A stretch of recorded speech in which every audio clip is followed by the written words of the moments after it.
And we're live. What's going on, guys? We are here, and you can see we got a co-host, a special guest who is going to be bothering us throughout this, but we're gonna that's make okay. It work.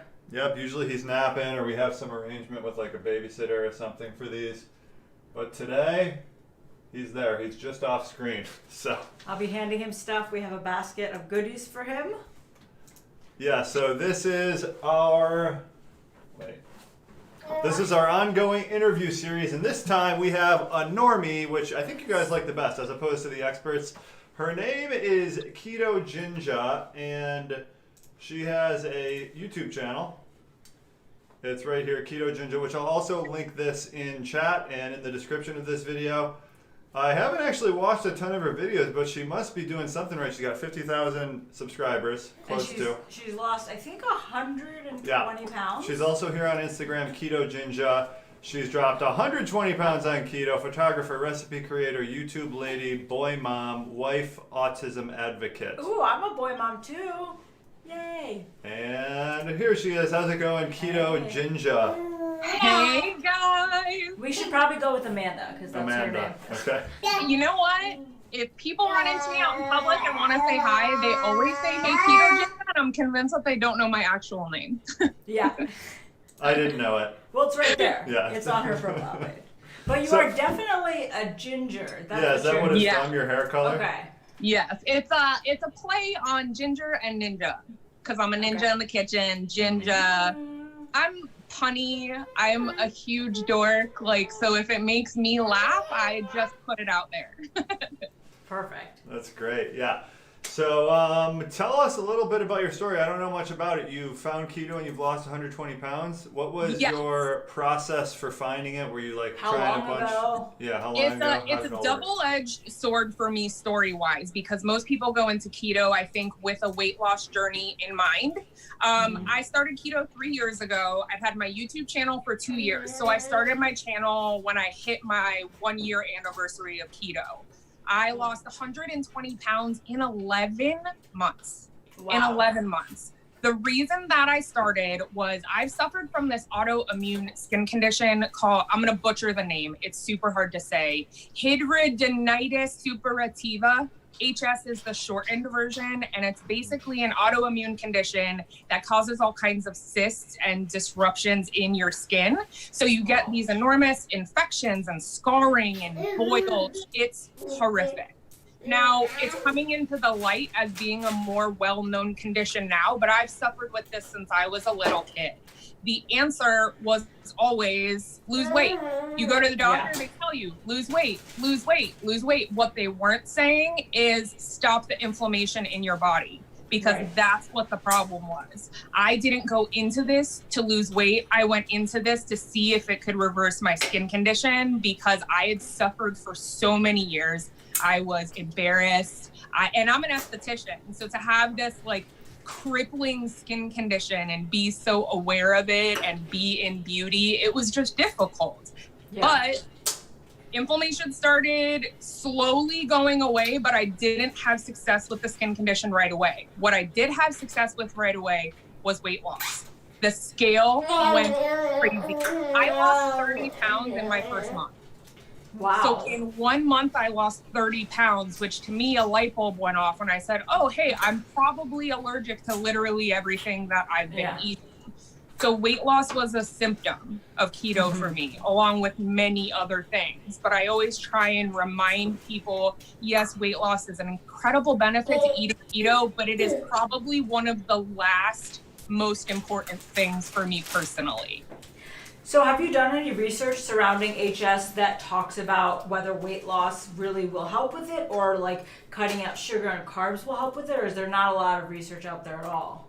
It's finally starting to come out, because it's been one of those things where people would go to the dermatologist and the doctor and they had no idea what it was. I ended up diagnosing myself and going to the dermatologist with the name hey, this is what I have.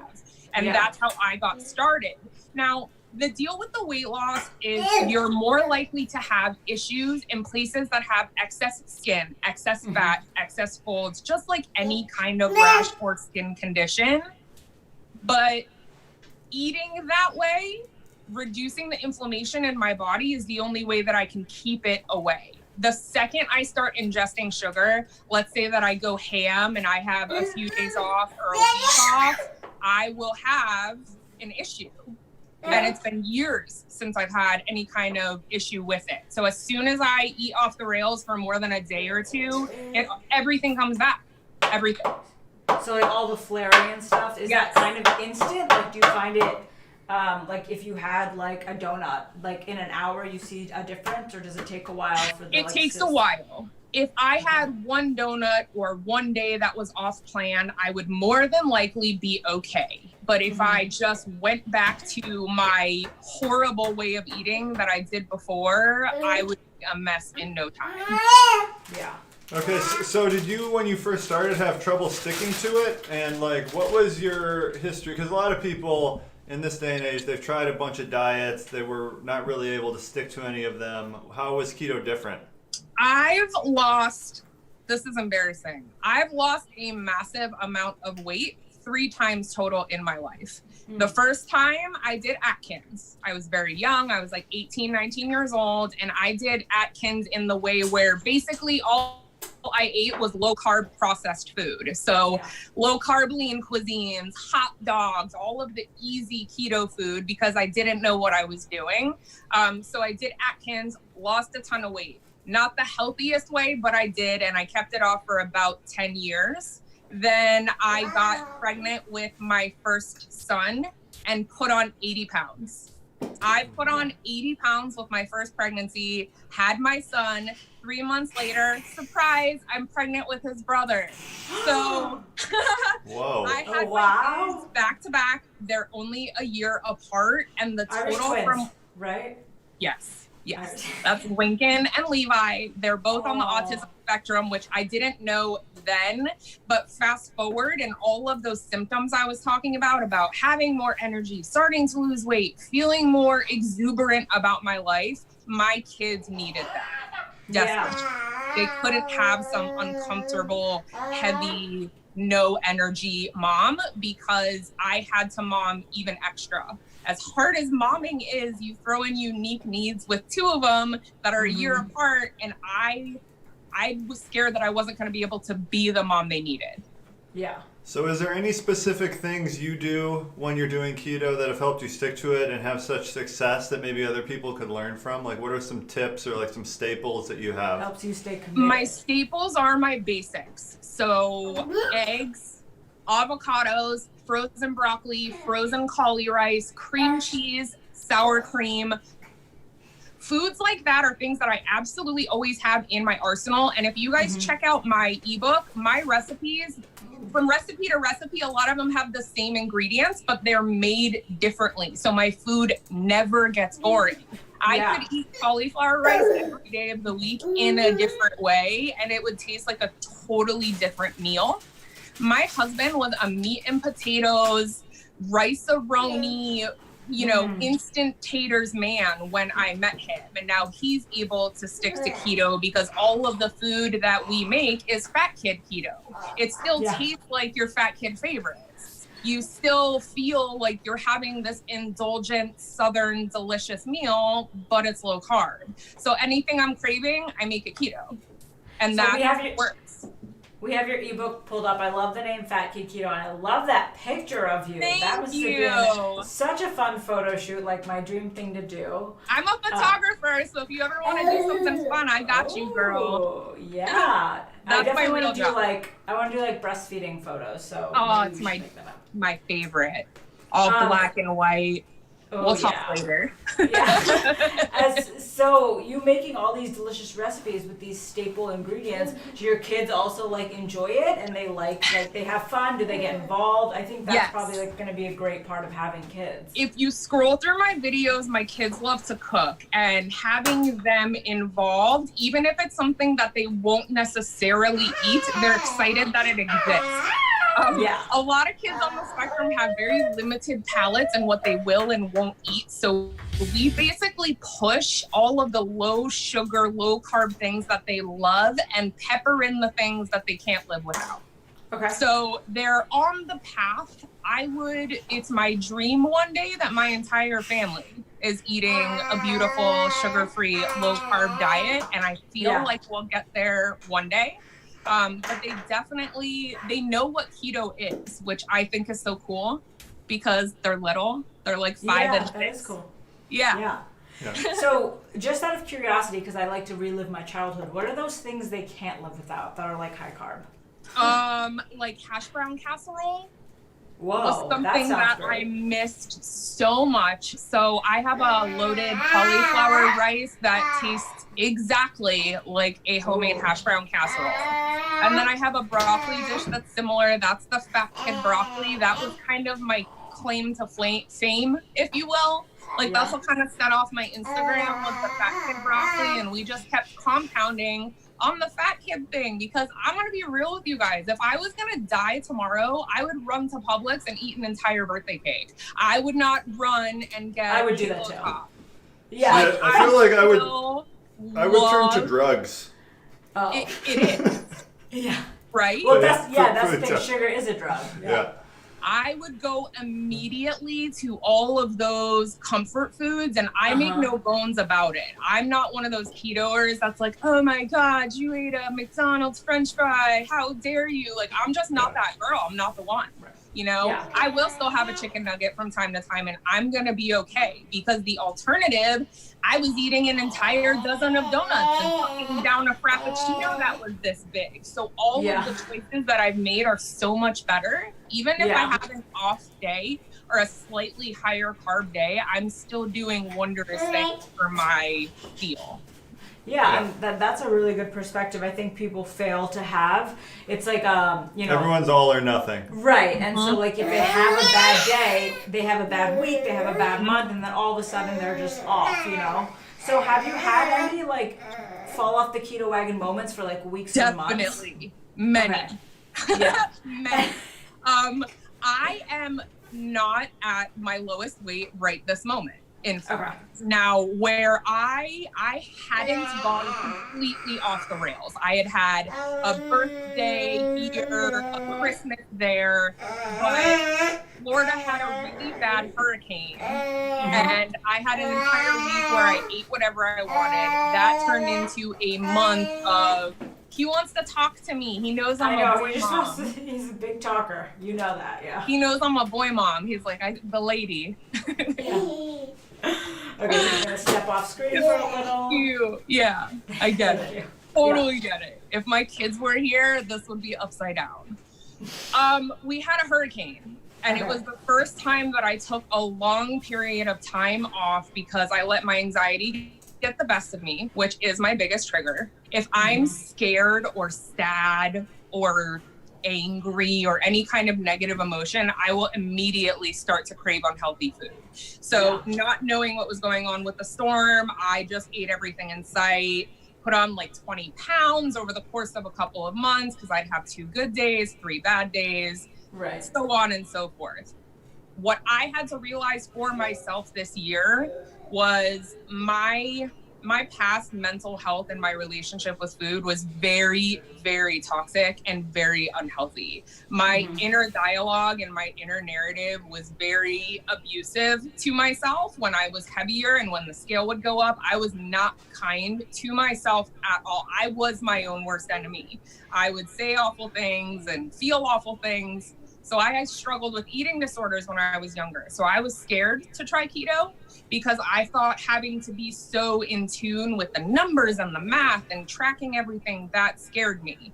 When I track that rigidly, I go to a bad place. So I learned if that means that I'm going to be a few pounds heavier and that's my easy to maintain without thinking and obsessing weight, then I need to be happy there. So that's what I've gone through this year, is realizing that maybe what my goal number wasn't necessarily a mentally healthy number or a physically healthy number because I still want to truly enjoy my life.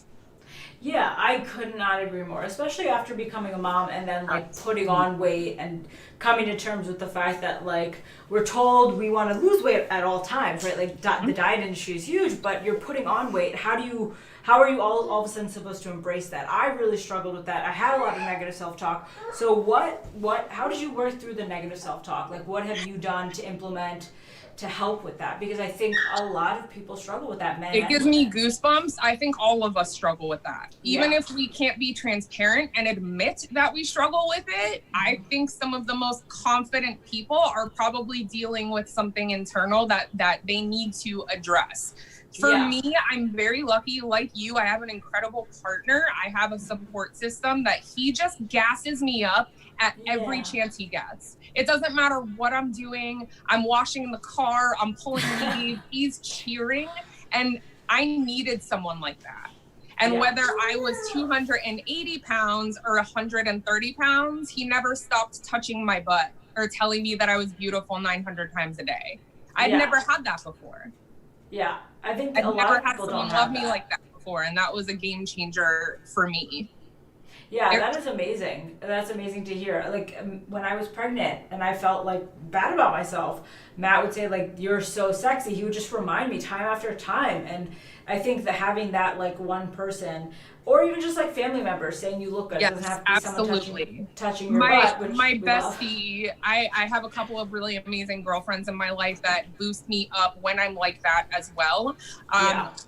This is so silly. I'm really big on literally looking in the mirror and telling myself that I'm awesome. So if I start to kind of spiral and I feel myself slipping into this dark hole of, oh my God, this is how much you weigh today, or I start seeing myself getting weird, I just have like a come to Jesus in the mirror. Sometimes I'll put on a crown. Sometimes I'll put on my wedding veil and I just stare at myself and remind myself about what's awesome. And it's super cheesy and you're gonna feel like a weirdo doing it, but it helps. It helps. You have to gas yourself up. Yeah, and just be grateful for what you have. You have two beautiful sons, an amazing husband, it sounds like. So what would you say to people who have toxic relationships with friends, family, or like their spouse isn't supportive and is like pushing you to eat junk food? This happens all the time. Yes, it does. And I hear that a lot. And I think a lot of people end up getting sabotaged by outside influences, even more than themselves, because they go out to dinner and get made fun of because they ordered something low carb. And the easy answer to me, because I'm very comfortable with my decisions about what I'm eating, and I have been for a long time. So I just tell people to mind their business, or I educate them in a passive aggressive way, talking about, you know, the dangers of sugar and the differences that it's made in my life. I mean, have you been able to eliminate your anxiety, your depression, your autoimmune disease, your heartburn, your insomnia? Like, when you put it out there in a way, then they feel like it's cool. Do you? You just have to educate them a little bit, you know? Yeah. No, I totally agree. But yeah, I think that also comes from all your experience and just being a mom and an advocate for so many things, that like you have that confidence. But I think a lot of people are insecure about their like diet choices, which boggles my mind. Like, if you're making a positive change for yourself, that should exude confidence, right? That should be like, no one can tear me down. But I think people really struggle with that. So yeah. Why?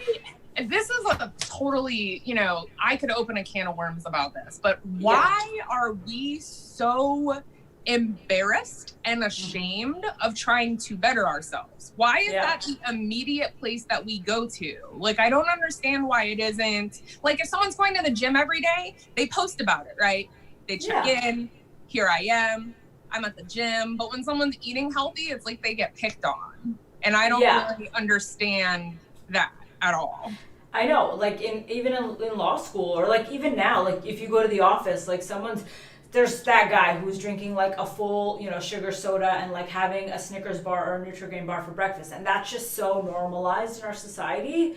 So, and if you have like eggs and bacon and avocado, people are like blown away. They're like, bacon's bad for you, avocado, that's really high in fat. Like, there's just It blows I my mind every day. get frustrated. I still do, because I am really of the camp of, we've all been lied to. The food pyramid's not a real thing. Whatever you learned in 4th grade about nutrition is now a moot point. And I wish and hope and pray that our medical providers and our nutritionists that are currently in school are getting new information. Yeah. Or at least being open to it. I honestly don't believe they're getting new information, but like at least educate yourself, right? Yeah. Fingers crossed. Yeah. So yeah, a lot of people are saying that Amanda's chili is life. People love your recipes. This is so great. Everyone loves you. This is amazing. My stuff is easy, Mega. It's easy. Yeah. It's the kind of stuff where when someone goes, oh my God, I can't even make toast, I'm like, I've got you. Yeah. You know, throw a block of cream cheese here, throw a bag of this there. It's easy food that I was able to cook while I had a kid on each hip. And, you know, it's dogs under my feet. My life was chaotic, but I was determined to stick to it. It's all stick to your ribs food that you could feed non-keto people. And that was important for me because when I first started, it was just me. Yeah. Dan came on board eventually because he wanted to eat all the delicious food. But when it was just me, I had to coax him over. So I got creative. So how is have any of your relationships, like outside of your immediate family, changed with your weight loss, like, you know, negative responses? Yes.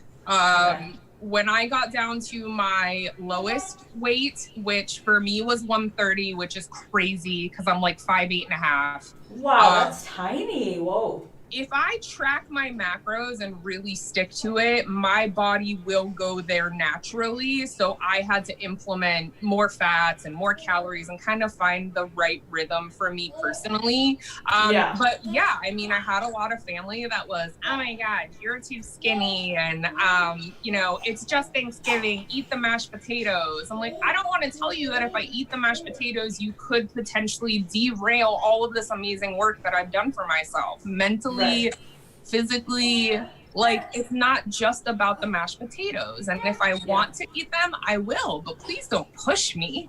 Yeah, I know. We're not depriving ourselves, but like other people's insecurities come out when you're making the better choices, you know. Absolutely. And they're like, well, I'm eating a plate full of mashed potatoes, so everyone has to do it, you know. It's like misery loves company kind of thing, especially around the holidays. I've found that alcohol is another thing that really gets pressured. So do you drink? Like, full disclosure, I'm not a big drinker. I'm really not. I am one of those people that when I want to go out and have a girls' night, I will drink a ton of margaritas and I restart the next day because that's what I like to drink.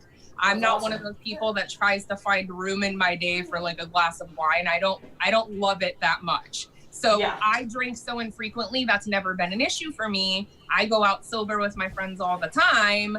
But in the beginning, I felt peer pressure. They're ordering me like these shots with all this sugar and all these things. And I'm like, I don't want to be rude, but I also would like to feel supported.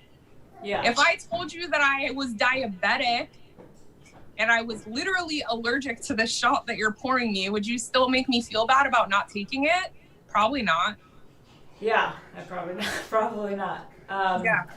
It is crazy. I know the peer pressure is wild from like people so close to you. It's crazy that it happens. But let's talk a little bit about your videos. So I was browsing through them today.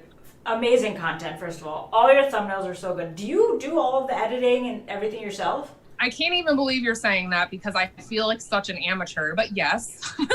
That's phenomenal. What's funny is because I'm a photographer and a videographer for a living, you would expect that I would be filming everything on fancy equipment and all the bells and whistles, and I do not. Yeah. I do everything from my phone. So I can be in the car line, picking up my kids, editing videos. Like I have to multitask with every step that I take. So I do whatever is easy enough for me to get the content. That is so inspirational. Just like mom of the year and also like YouTuber of the year. Thanks. But I love that. I mean, you do a lot of similar content to us, like unpackaging, days of eating, finds at like Whole Foods and Walmart. So what are some of your like best keto finds that you found like in grocery stores? Because so many of these. Okay, I shoot. have so many. I'm an Aldi lunatic. I'm obsessed with Aldi because all of the things that are Aldi brand, they come with more in the packaging and they're cheaper. Perfect example, like Parm Crisp. You get twice the amount in the Aldi brand bag for half the price. So Aldi is ridiculous, but not everyone has that. So Walmart is where I find some of the newest and greatest keto things. And that always surprises me because you wouldn't expect for Walmart to be clued up. But I even found a little aisle in my Walmart that had just keto stuff. It was a little end cap, but everything, not healthy keto, but still, you know, it was like everything there was keto. So they're making an effort. Like Real Good Foods at Walmart, that's one of my favorite things to pick up because I'm super busy. I do really like to occasionally have those kinds of things instead of just ordering something. So Walmart has an awesome selection of those. And then also I love jerky. I love jerky, any kind of jerky, meat, cheese stick. That's my go-to. There are days during the week where my lunch is legit a meat and a cheese stick and a handful of almonds. That's why keto works because I can get my lunch at the gas station. Yeah, that's great. Yeah. But yeah, Walmart has a lot of really good finds. The biggest tip I'll give you about Walmart is they all have different stuff. So if you have more than one Walmart in your immediate area, you have to check them both because one of my Walmarts carries a bunch of like pure products, the stevia pure, and my other one has none. Oh, okay. So weird. It's regional at least. But so where are you? What's your big city or where are you from?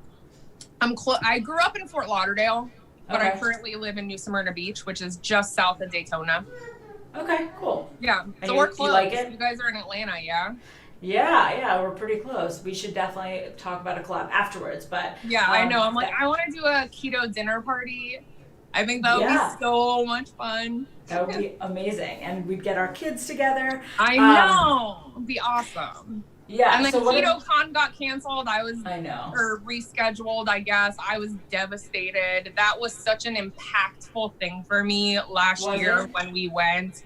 Just getting to be in a like-minded arena with so many people that, because, you know, we're all like a bunch of evangelists. If your life has been changed by keto, you're like, hear the good word. This is what it's done for me. So to be in this hall of people that all have the same thing going on was incredible. Yeah, it really is. And it's cool to meet people that you've been talking to or following online for so long. Absolutely. I was like super pregnant, like 38 weeks. So like that was not going to happen for me. I knew it. No way. But we were definitely planning on going this year. So hopefully next year we will definitely I'm happy to hear that. I know it's so, I know people were really disappointed, but I also applaud them for being able to make that decision. I mean, there's a lot of hard decisions going around for everyone right now. Yeah. It's a weird time to be alive. Yeah, right. To tell our kids that this is what we live through. But going back to your video, so you also do full day of eatings, which I love to watch people's full day of eating. So walk us through a day of eating now. And then also I'd love to hear like when you first started, what a day of eating looked like, if you remember. When I first started, I was starving. So breakfast for me was a full deal. I would have a giant cup of bulletproof coffee, not because I need it, I just adore it. I absolutely love it. And bacon and eggs. Then for lunch, I would usually do a huge romaine salad with Caesar dressing and grilled chicken. And then dinner would be steak and a veggie. So I ate that exact meal for the first month because I didn't want to mess it up. I was like, I know that this is what I can have and that this sticks to the program. Let's do exactly this and see where it gets us. I lost 30 pounds. I was hooked. What was in your bulletproof coffee? A tablespoon of regular butter because I was not Kerrygolding. Yeah. So it was like regular schmegular butter, a splash of half and half because I don't care for heavy cream in my coffee. The half and half is very, very similar in macros, so I just make it work. And just a regular cup of coffee, and that was it. Nice. Yeah, that was it. MCT oil upset my stomach. So Me I too. stayed away from it. That wasn't for me. Now, Yeah, and there's a same. lot of people think MCT oil isn't necessary, but clearly you did it without that first month and you lost 30 pounds and you've lost a lot since. Yep. So MCT oil, like, do you find any products that like are necessary for you? Only one. Okay. Only one. Shoot. After that first couple of months of the regular bulletproof coffee, I started adding in collagen. I do the Preferred Elements collagen, and that has a little bit of MCT oil powder in it. That is the only MCT oil that I consume is in my collagen. So I still drink the exact same cup of bulletproof coffee every day, but now it has a scoop of chocolate collagen in it. And then yum. black coffee is the only other coffee that I drink. So I have one cup like that a day and lots of black coffee.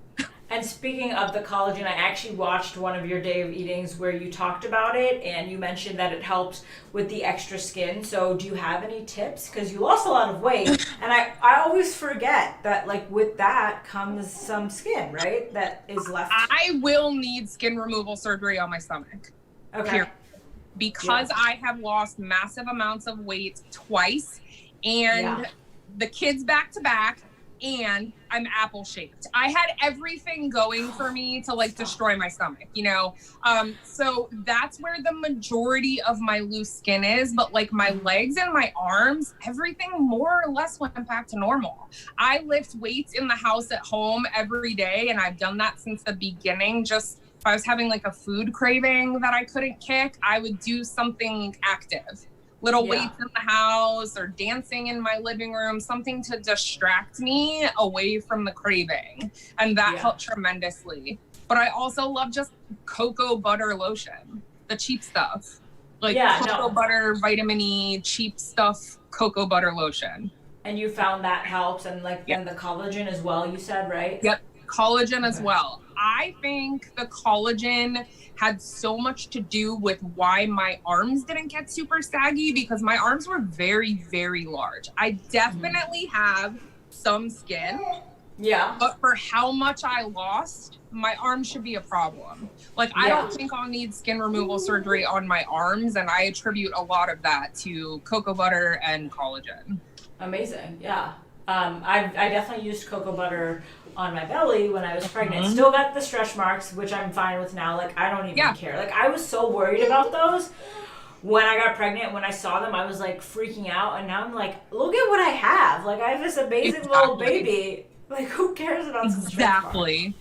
I look at mine and they're a journey. Like, it's a match, just like my tattoos or anything else. I'm also one of those people that even at, 280 pounds, if I wanted to wear a two-piece, I would have. It's no one's business what I'm putting out there. Like, yes, you have to feel confident, but I felt just as beautiful as heavy Amanda as I do as thinner Amanda. The mindset was more about, I feel so good right now, and I don't ever want to lose that feeling. So had I felt like this heavy, I don't know that it ever would have been as pressing for me.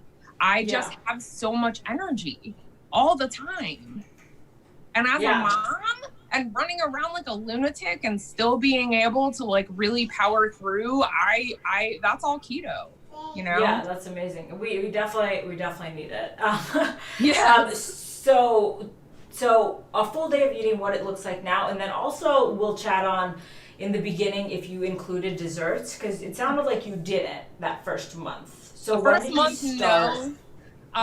Full day of eating now is more complicated. I don't do breakfast. I would say that I intermittent fast almost every day. I only eat between the hours of 1 p.m. and 9 p.m. every single day. I don't wake up hungry. So I typically will do black coffee and water until my first meal, which is usually the bulletproof coffee at 1 p.m. Then about an hour or two later, whenever I'm hungry, I have a little bit of lunch. It's usually egg salad or tuna salad, or if I have dinner leftovers. I'm very easy to please if it's just me. I could do a handful of cubed cheese and a few pieces of bacon, and that's lunch. My appetite isn't as ravenous now. It's like my internal clock doesn't need as much. Right. And then dinner, we eat a lot of steak. I'm going to be real. We probably eat steak like 4 days a week. all different Yeah. cuts, all, you know, Same. sometimes it's a cheapy sirloin, sometimes it's a ribeye. I find to be the most satisfied with a piece of beef and a green vegetable. Yeah, no, we definitely do a lot of steak, and it's good for Theo for the iron. So we've been doing a lot more. So when into your journey did you find that? Because you said you were starving in the beginning. So when did that start to taper off for you? It took about a month. It Okay. took about a month. And when I say that I was eating breakfast, lunch, and dinner, I am talking big portions, girl. Like, I ate till I was stuffed, slapped full, because I didn't want to ever allow myself to feel hungry or feel like I was being deprived. And that's always great. what's worked about this for me, is that if I have a night where I want to have an enormous plate of low carb food, I can. So Yeah. it allows me that flexibility. I don't have to scrimp and scrutinize every morsel that goes into my mouth, as long as it's on this list of foods. So what would you say are like your top 3 tips for starting out? Because it seems like you had a lot of success. You had the right mindset going in as well. Educate yourself. And this goes with educate yourself, but while you're educating yourself, start tapering off the obvious sugars and the obvious carbs. You know, I didn't dive right into keto. I knew that low carb was sustainable for me because I had done it before. So I started eating low carb and eliminating all of the obvious, the soda, the bread, the rice, the pasta, while I educated myself on what keto was and what it was about. I watched more Thomas DeLauer than anyone else. I really like science, and for me to be able to listen to someone explain all of the ins and outs in a way that I could understand, there were just things and trigger phrases that made sense to me. So everything clicked for me from watching his videos. I watched a lot of you guys and Dr. Barry, and I love Suzanne. There are so many incredibly inspirational people to turn to, and I just took tidbits from everybody. I took what worked for me and left what didn't, and I still continue to do that. There are some very, very, very strict keto channels that would tell you that nothing about what I do is keto, and that's okay. If it works for me, it works for me. You know? Yeah, there are like Facebook groups that won't let you join if you drink bulletproof coffee.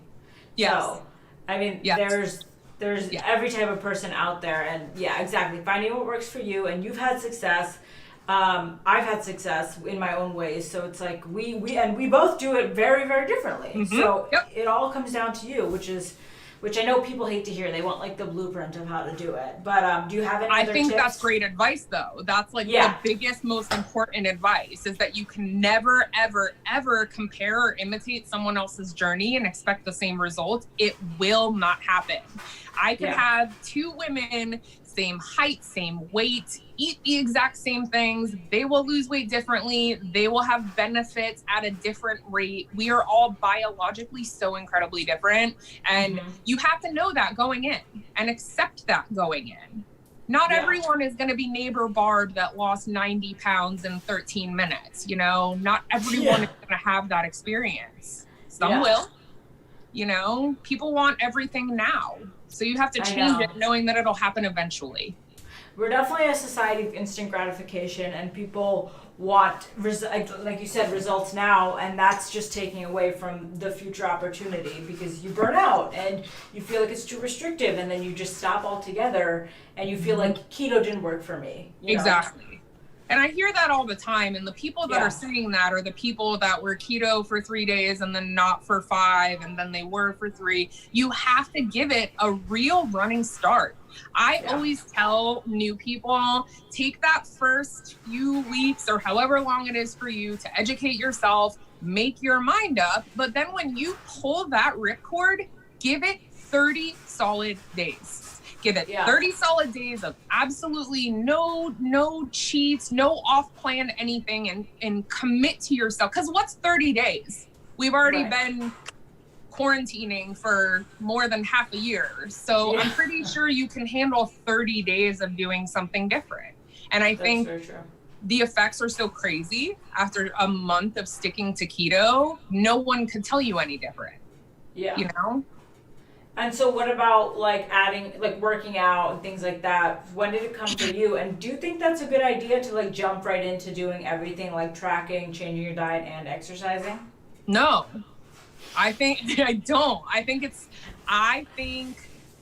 it's overwhelming to change everything all at once, no matter what it is that we're talking about. You know, I think giving yourself permission to kind of grieve one change at a time, like, okay, we're going to work on food. And when I feel really good about that and I feel really confident about that, I know I could go to IHOP and not order pancakes. I know that I could order bacon and sausage. When you get to that point, then let's bring in something new. I think that is so much more sustainable.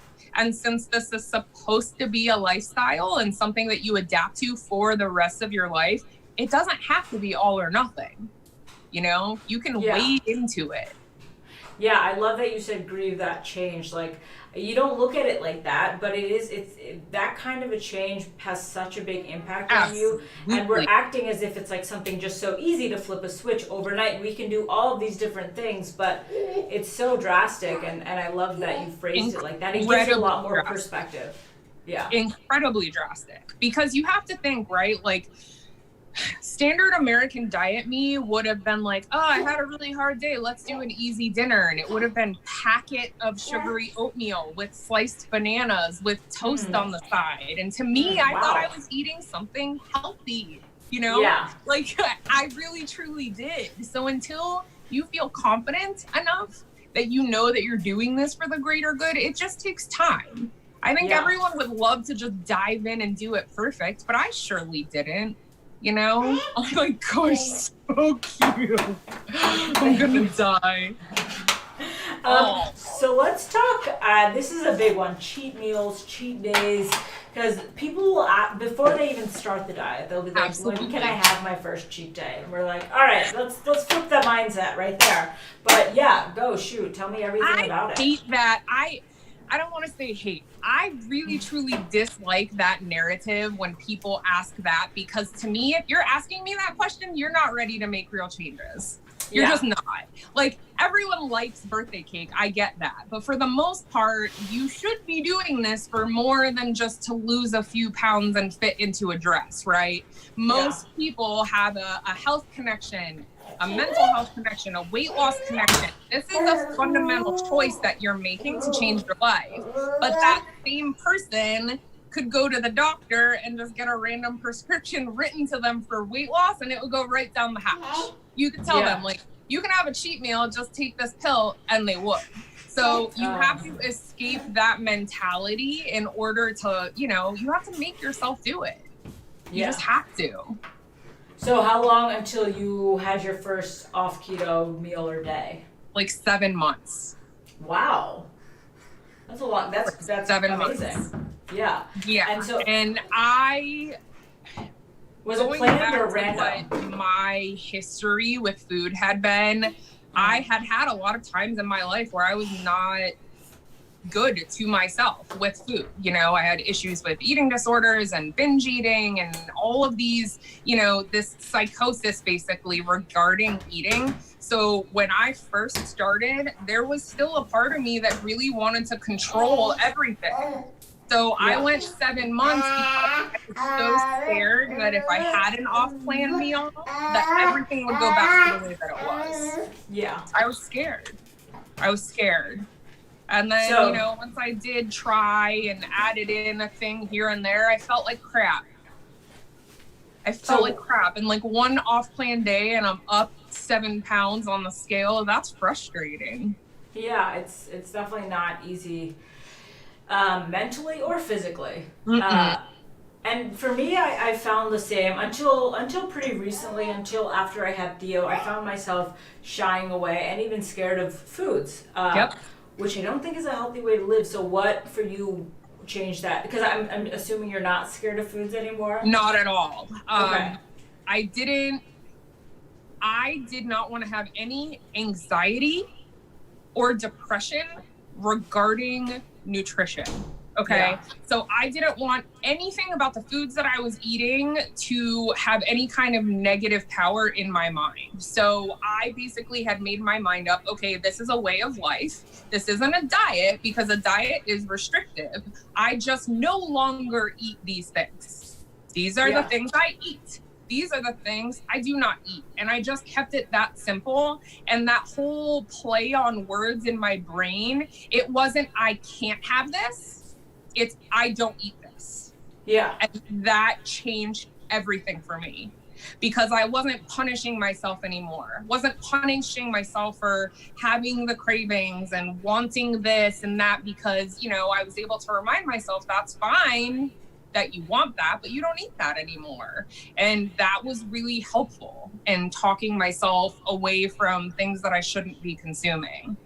I still have a bad day now and again. Because, you know, like I said, if it was my last day, I wouldn't be eating pork rinds. And that's just the truth.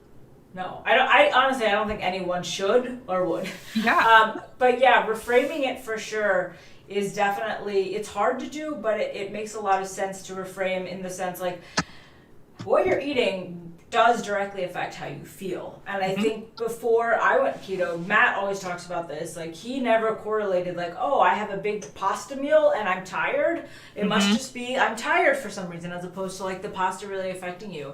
And I think people, until you experience it yourself, it's really hard to understand it. I totally agree with you. Like, if I get kicked out of ketosis for a day or two, I am pathetic. Like, I'm tired. I want to nap during the day. I don't want to go to the plans that I made. I really, it brings out a hermity, lazy, uncomfortable person. And I don't like her as much, you know? I just don't. So whatever I have to do to be this version that is, you know, boosting up other people in their day and being a supportive place of light for everyone in my life that I love, I want to continue to be able to be that for people. And the only way that I can do that is to nix the sugar. I think once also people are depending on you and you want to live like till 90, then it makes a big difference for sure. Definitely.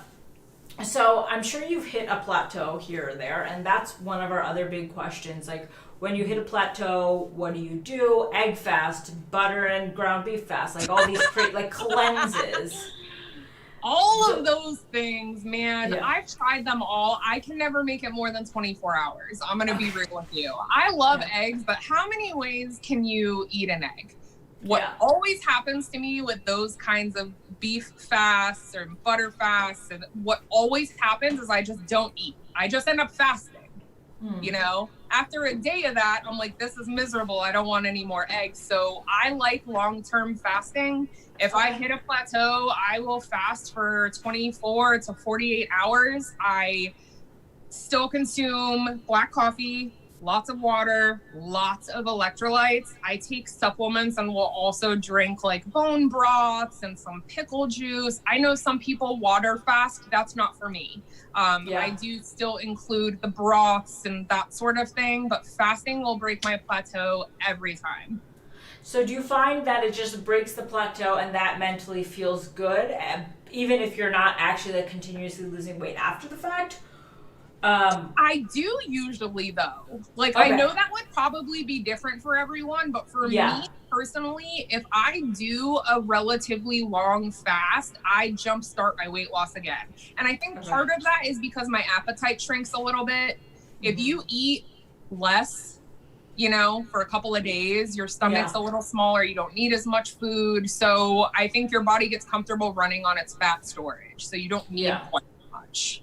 So I've always had success there. Okay, that's great to know. And then a lot of people love the carnivore diet. There's more and more people doing it every day. Have you tried it, found that you like it? My body loves it.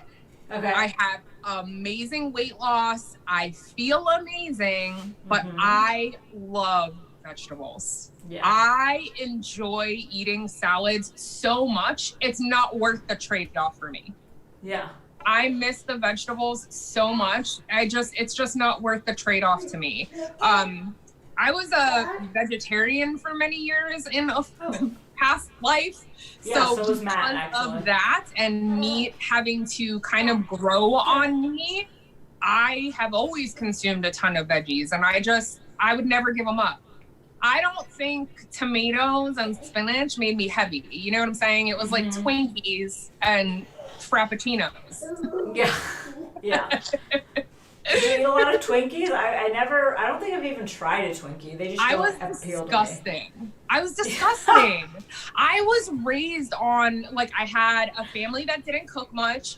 I was raised on, like, Stouffer's family dinners and frozen chicken nuggets. Like, that's what I grew up on. Yeah, delicious, right? Yeah. I'll eat a Salisbury steak right now. Yeah. Oh my God, me too. The Salisbury steak, the Hungry Man dinners, that was my jam. I know. I have a keto Salisbury steak. I'll send it to you. Yes, it's a goodie. do. It's a treasure. So what happens for me is, because I was raised with really unhealthy food, it wasn't my parents' fault. They didn't know any better, and they didn't have weight problems, so it wasn't an issue for them. And I taught myself to cook when I moved out when I was a kid, and it just all kind of grew from there. And being able to have a craving for a certain food and then just make it keto has become easy for me. And I feel like the longer you do it, the easier that is. I still have Taco Tuesday. I still have Pizza Fridays. We just do it a little different. Do you like make your own shells, or do you get the low carb tortillas for Taco Tuesday? I like the low carb tortillas. My stomach does not. I still lose weight on them, but they give me like a bubble gut situation. So I'm assuming it's the wheat flour. I'm probably gluten sensitive. I've never really gone down that path. I love cheese shells. Yeah. Making the cheese shells, it's a lot of work, but it's so much work. Smokes. The little micro tacos where you make like the little ones. Yeah. That's my favorite, but I also just love a taco bowl. That's the lazy way. Throw the meat in the bowl. Everything that goes on a taco goes in the bowl. Yeah, Crunch taco salads used to be chips my on favorite top. thing. Oh yeah, Quest chips we eat a ton in this house. Quest chips are amazing. The loaded taco and the chili lime Quest chips. I will go into GNC and come out with like those are Matt's favorites. Everything they have. They're my favorite. I love them. Love them. So let's jump back to budget, because a lot of your channel, you talk a lot about budget. So what are some of your big budget friendly tips for shopping? When I first started, I was a stay-at-home mom. I was working part-time in photo learning, and my husband was the major provider. So we needed to be able to do everything on a budget. So I didn't buy anything fancy. I did nothing organic, nothing bougie, grass-fed, Evian drinking, massaged veal. I did none of that. I bought regular, cheap ground beef in a huge package. I bought economy size rice cauliflower, frozen broccoli. I did all of the things that I would normally do. Cream cheese, everything was regular. I didn't do any of the organic stuff. Now, I'm not saying you shouldn't. I'm saying I didn't and still had amazing results. I know that if people are doing this for a health reason, that's usually what they want to argue. If you're doing this for inflammation, it has to be organic. Not true. That's just not true. That's not true. And your autoimmune condition's proof. Yep. And for some people, maybe that's true, but for me, it wasn't. I would buy the cheapest stuff possible, eggs, bacon, beef, broccoli, cream cheese, all of those things that are so inexpensive that you can make enormous meals out of. A pound and a half of ground beef, a couple bags of cauliflower rice in some kind of casserole, that will feed you for a week. It's very easy to do it affordable because your portions are smaller too. I get really frustrated when people think I can't afford to do keto. You can go to the produce stand and get $20 worth of vegetables that will last you a week. You can go buy a $10, huge 5-pound thing of ground beef. Those are all excuses. They're all excuses. Cheese is cheap. people Meat is think cheap.